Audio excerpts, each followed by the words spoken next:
सबसे पहले तो हमारे जो पुरखों की प्रतिमा लगी उन सभी को जोहार एवं नमन।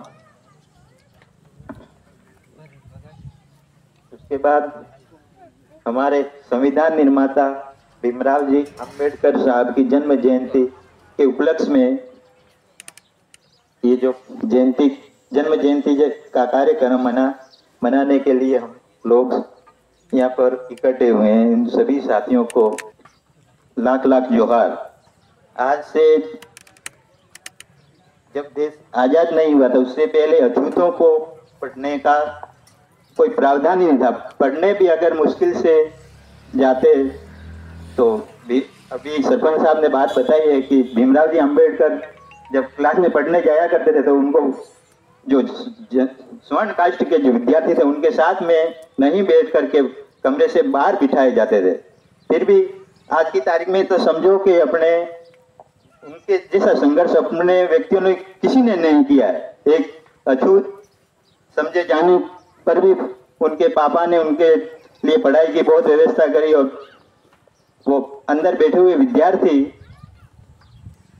टीचर जब पढ़ाने के बाद सवाल पूछते तो एक भी प्रश्न का आंसर नहीं दे पा रहे थे। पर भीमराव जी अंबेडकर साहब बाहर बैठे हुए भी इतने दूर बैठने के बावजूद भी सारे सवालों का जवाब क्लियर तौर से दे रहे थे। तो घर जाने के बाद फिर उन्होंने पापा को समझाया कि पापा मैं स्कूल नहीं जाने वाला हूँ। मैंने कहा क्या हुआ कि स्कूल में हमारे साथ में टीचर इस तरीके से व्यवहार करते हैं तो स्कूल जाने से कोई फायदा नहीं है। तो उनके पापा ने उनको समझाया कि बेटे आप स्कूल जाया करो और आप स्कूल जाओगे तो ये समस्या दूर होगी और अछूत समझे जाने वाले कौम को पढ़ने का आगे भी प्रावधान मिलेगा और अपनी कौम है जो बहुत पीछे है तो कितना एक संघर्ष किया। और पढ़ाई ऐसा एक हथियार है जो पढ़ाई के खातिर व्यक्ति जो चाहे वो जीवन में कर सकता है। बाकी तरह तरह के बिजनेस करने के बावजूद भी व्यक्ति कुछ नहीं कर पाता है। इसलिए कि अपनों को आने वाली जो जनरेशन और हाल फिलहाल के अंदर अपने जो पीछे हैं वजह यही है कि शिक्षा की कमी।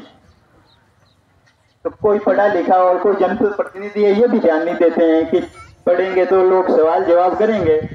इसलिए अपनों को सोच समझ के अपने जो जनरेशन है उनको विशेष तौर से शिक्षा के प्रति अपनों को ध्यान देना है। इसलिए आप लोगों से मेरी यही अर्ज है कि ज्यादा से ज्यादा शिक्षा के प्रति बच्चों का ध्यान देवें। इन्हीं शब्दों के साथ मैं अपनी वाणी को विराम देता हूँ। जय जोहार, जय भीम।